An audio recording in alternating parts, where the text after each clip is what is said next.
આજનો મોર્નિંગ મંત્ર એક કવિતા છે, એક કવિતા જે તમને વિચાર કરવા માટે પ્રેરે. રમણીકલાલ દલાલની લખેલી આ કવિતા જે એકચ્યુઅલી આપણને આપણી આસપાસ જેટલા પણ લોકો છે એ કેમ આવા છે, એમનો સ્વભાવ જેવો છે એવો કેમ છે એ દર્શાવે છે. દરેકના સ્વભાવના મૂળમાં એનું બાળપણ રહેલું હોય. એના બાળપણમાં એને જે આસપાસના જીવનમાંથી જોયું હોય, સાંભળ્યું હોય, એની ઉપરથી બાળક શીખે, એનું સંસ્કાર ઘડતર થાય. હવે આપણી આસપાસના જે લોકો છે એમાં ઘણીવાર એવું થતું હોય કે આપણે ઓફિસમાં કોઈને જોઈએ અને આપણને એમ થાય યાર આ કેમ આવો છે, આ કેમ આવી છે. તમે કદાચ તમારા બાળકોના મિત્રોના પેરેન્ટ્સને મળતા હો અને એમને મળીને તમને એમ થાય કે આ લોકો કેમ આવા છે. તમારા ફેમિલીમાં બીજા પરિવારોમાં થતા ઝઘડા જોઈને તમને એમ થતું હોય કે આ લોકો કેમ આવી ક્ષુલ્લક બાબતમાં ઝઘડે છે. એવું તો શું રીઝન હતું કે એમાં આવડો મોટો ઝઘડો કરવો પડ્યો. ઘણી બધી વ્યક્તિઓને જોઈને તમને વિચાર આવે કે એમનો સ્વભાવ કેમ આવો છે. એની પાછળનું મૂળ એમના બાળપણમાં રહેલું છે. અને બાળપણ એ સૌથી મહત્વપૂર્ણ ઘટના છે દરેક વ્યક્તિ માટે, એના મનના ઘડતર માટે. અને આ કવિતા એ આપણને શીખવે છે કે સંસ્કાર કેવી રીતે પડે. ટીકા બાળક સાંભળે હર પડે, ધિક્કાર ત્યાં પાંગરે. ટીકા બાળક સાંભળે હર પડે, ધિક્કાર ત્યાં પાંગરે. પંપાળે કદી વૈરભાવ જીવને, નિત્ય એ લડાઈ કરે. હાંસી પાત્ર બને કદી જગતમાં, સંકોચ પામ્યા કરે. જો બદનામ થઈ જીવે જગતમાં, છાયા ગુનાની ઉઠે.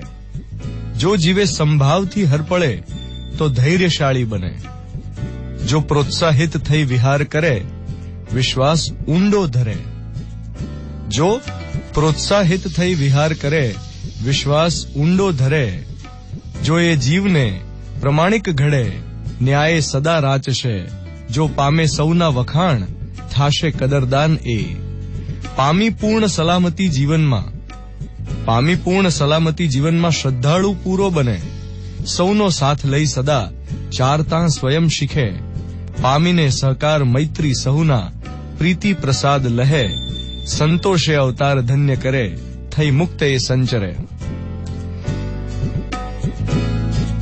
આમાંથી થોડું અઘરું ગુજરાતી હોવાને કારણે કેટલું તમારા સુધી પહોંચ્યું મને નથી ખબર, પણ 2-3 લાઇન્સ તો બહુ જ મહત્વની છે કે જેમાં પામી પૂર્ણ સલામતી જીવનમાં શ્રદ્ધાળુ પૂરો બને. ઘણીવાર એવું થતું હોય છે કે મનની ઇન્સિક્યોરિટીઝને કારણે ના પોતાની જાતમાં શ્રદ્ધા હોય, ના બીજાના કામમાં શ્રદ્ધા હોય, ના કુદરતમાં શ્રદ્ધા હોય, અને અશ્રદ્ધાને કારણે હંમેશા ઇન્સિક્યોરિટી વાળું મન સંશય ઉભા કરે. અને જયારે હંમેશા ડાઉટમાં રહેતો હોય માણસ, ત્યારે પોતાને અને બીજાને સતત હેરાન કરે. એટલે જો ઇન્સિક્યોર વ્યક્તિઓ હોય તો એ આસપાસ નેગેટિવિટી પૂરેપૂરી ફેલાવવા માટે સક્ષમ હોય, અને જો સિક્યોર્ડ હોય તો એ આસપાસ પોઝિટિવિટી ફેલાવવામાં પૂરેપૂરી રીતે સક્ષમ હોય. સો પેરેન્ટ્સની રિસ્પોન્સિબિલિટી એ બને કે બાળકને ક્યારે ઇન્સિક્યોર ના બનાવે. એ જ રીતે એને જો મૈત્રી ન મળી હોય, સહકાર ન મળ્યો હોય, તો એ પ્રીતિનો પ્રસાદ ન આપી શકે. જો એના જીવનમાં સંતોષનું તત્વ ના હોય તો એ ઈચ્છાઓથી મુક્ત ન થઈ શકે. સંતોષ એ બહુ મહત્વપૂર્ણ અભિગમ થઈ જતો હોય છે જીવનનો. અને હંમેશા જો તમે એની ટીકા જ કર્યા કરો બાળકની, અથવા તો ઇવન ટીનેજર્સ કે કોલેજિયન્સ, તમે કોઈની પણ ટીકા સતત કરો તો એમાં હેટ્રેડ નું તત્વ ઉમેરાય.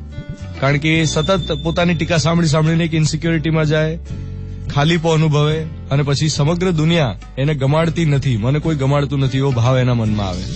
અને એટલા માટે પછી એ વેરભાવ પેદા કરે અને પછી નિત્ય લડાઈ કરે. બહુ જ સુંદર કવિતા. મિર્ચી 98.3 7:15 થઈ રહ્યા છે.